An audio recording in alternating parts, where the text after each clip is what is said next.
নমস্কার বন্ধুরা, সবাই কেমন আছেন? আশা করছি সবাই ভালো আছেন। আমার চ্যানেলে সবাইকে স্বাগত। আজ আমি নিয়েছি সব রকম সবজি। আমি বানাবো আজকে ভেজিটেবিল চপ। সেই জন্য আমি বাঁধাকপি, বিট, বিনস, গাজর, মটরশুঁটি নিয়েছি। প্রথমে কড়াইয়ে দিয়ে দেবো আমি কিছুটা তেল। তেলে দিয়ে দেবো 5 ফোড়ন, একটা গোটা শুকনো লঙ্কাকে টুকরো করে দিয়ে দিলাম। এখন এর মধ্যে দিয়ে দেবো আদা আর কাঁচা লঙ্কা পেস্ট। এখানে আমি আদা আর কাঁচা লঙ্কাকে থেঁতো করে রেখেছিলাম, সেটাকে দিয়ে দিয়েছি।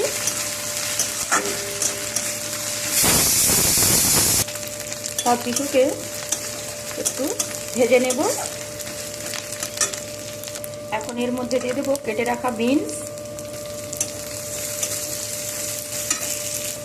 এরপর দিয়ে দিলাম বিট। সব কিছুকে নেড়ে নেব। এখন দিয়ে দিলাম গাজর। সব সবজিকে আমি ছোটো ছোটো টুকরো করে কেটে নিয়েছি। ভালো করে নেড়ে নেব। এর মধ্যে দিয়ে দিলাম মটরশুঁটি। এরপর দিয়ে দেবো কেটে রাখা বাঁধাকপি। এই শীতের সময় আমরা বিভিন্ন রকম সবজি বেশি পরিমাণে পেয়ে থাকি, আর শীতের এই সিজনে ভেজিটেবিল চপ বানাতে খুব ভালো লাগে সব রকম সবজি দিয়ে। সব সবজিকে হালকা আঁচে গ্যাসের ফ্লেমকে একদম কমিয়ে সব সবজিকে আমি ভালো করে নাড়াচাড়া করে নেব। এর মধ্যে কিন্তু এখন আমি একটু জল দেব না। এই সবজির যে জল থাকবে সেই জলেই এটা অলরেডি সেদ্ধ হয়ে যাবে।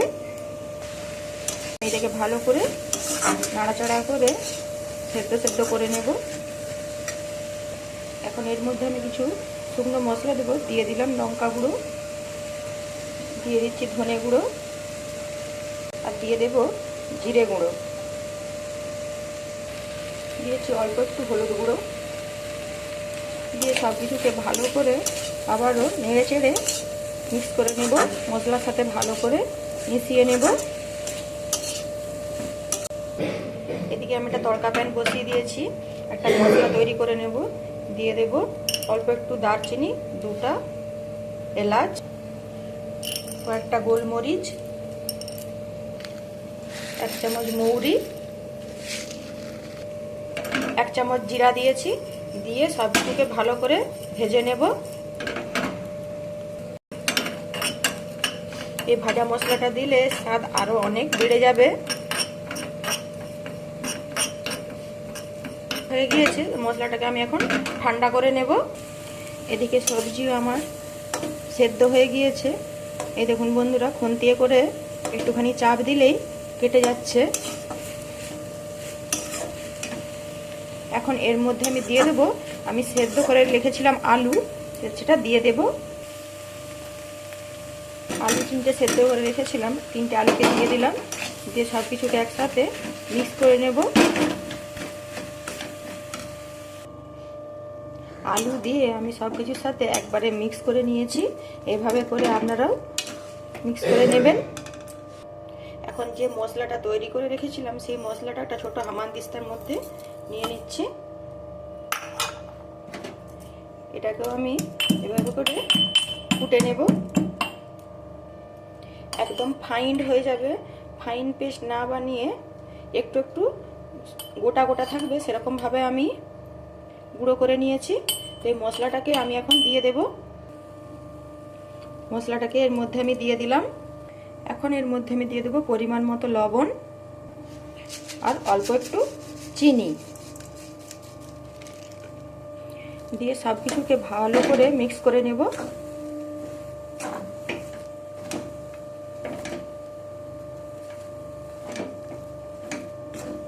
আমি ভালো করে মিক্স করে নিয়েছি। একদম দেখতে পাচ্ছেন একদম শুকনো শুকনো হয়েছে, কড়া থেকে একদম ছেড়ে যাচ্ছে। এভাবে করে নিতে হবে। এরকম কেটে রাখা ধনেপাতা দিয়ে সব কিছুকে ভালো করে মিক্স করে নেব।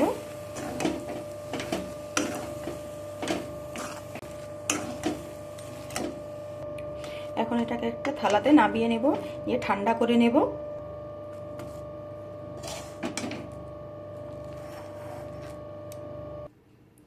এখানে থালার উপর সবটাকে আমি তুলে নিয়েছি। একটু ঠান্ডা হয়ে গেলে এটাকে আমি তৈরি করে নেব। একটা বাটিতে নিয়ে নিচ্ছি 2 চামচ ময়দা, আর নিয়ে নেব 2 চামচ আর নিয়ে নিচ্ছি 2 চামচ কর্নফ্লাওয়ার। জল দিয়ে গুলে মোটা সেলারি বানিয়ে নেব। খুব পাতলা করব না, অল্প অল্প জল দিয়ে এটাকে গুলে নেব। খুব পাতলা করলে হবে না, একটু মোটা করে করতে হবে। দিয়ে একটা সেলারি বানিয়ে নেব। আর একটু জল দিয়ে দেব। এর মধ্যে দিয়ে দেব অল্প একটু লবণ, দিয়ে এটাকে ভালো করে গুলে নেব। মোটা করে গুলে নেব। পুরটা আমার এখন ঠান্ডা হয়ে গেছে। এখান থেকে নিয়ে আমি এইভাবে করে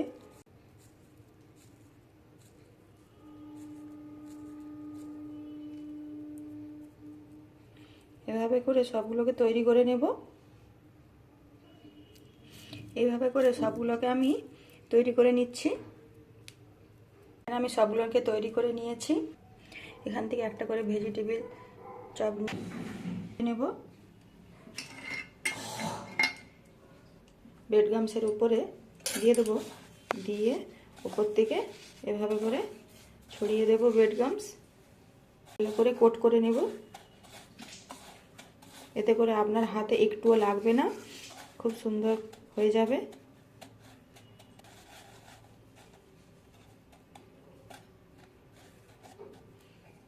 এটাকে সাইডে রেখে দেব। আরেকটা নিয়ে নিয়েছি, এর মধ্যে দিয়ে দিলাম।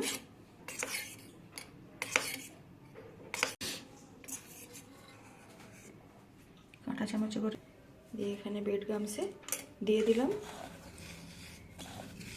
দিয়ে ব্রেড গামসে কোট করে নেব। আর একটু ব্রেড গামসে চেপে চেপে এভাবে করবেন, নাহলে সব ব্রেড গামস ঝরে খুলে যাবে। এভাবে একটু চেপে চেপে, নাহলে তেলে দেওয়া মাত্রই সব ব্রেড গামসগুলো সব তেলেতে ছেড়ে খুলে যাবে। করে আমি সবগুলোকে তৈরি করে নেব। এখানে আমি আরও একটা বানিয়ে নিচ্ছি।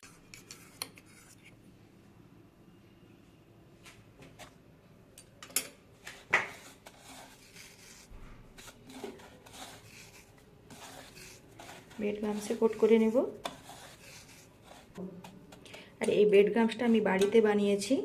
পাউরুটির যে সাইডের অংশগুলো থাকে, সেই অংশগুলোকে ফেলে না দিয়ে এভাবে আপনারা বাড়িতে ব্রেড গামস বানিয়ে রাখতে পারেন।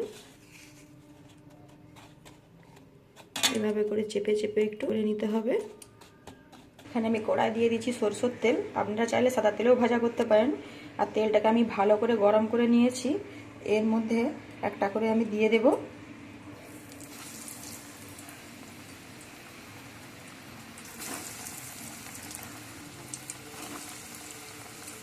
আমি তিনটে তিনটে করেই ভেজে নেব। এটাকে আমি এগুলোকে একটু উল্টে দেব। এভাবে করে উল্টে দিলাম। এই তিনটে আমার ভাজা হয়ে গিয়েছে। এই তিনটেকে আমি এখন তুলে নেব। দেখতে পাবে কত সুন্দর হয়েছে। তেল ঝরিয়ে তুলে নিচ্ছি। বেশি সময় লাগবে না।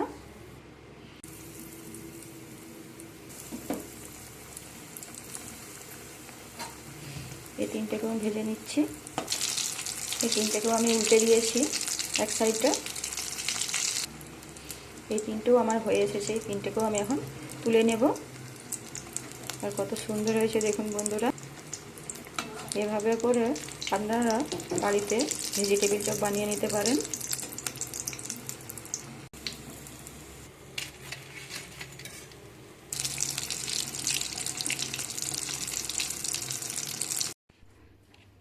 আজকের ভেজিটেবিল চপ আমি গাজর, শসা আর টমেটো কেচাপের সাথে সার্ভ করছি। তো আজকের আমার ভেজিটেবিল চপ আপনাদের কেমন লেগেছে অবশ্যই কমেন্ট করে জানাবেন। আর ভালো লাগলে লাইক করবেন, সাবস্ক্রাইব করে পাশে থাকবেন।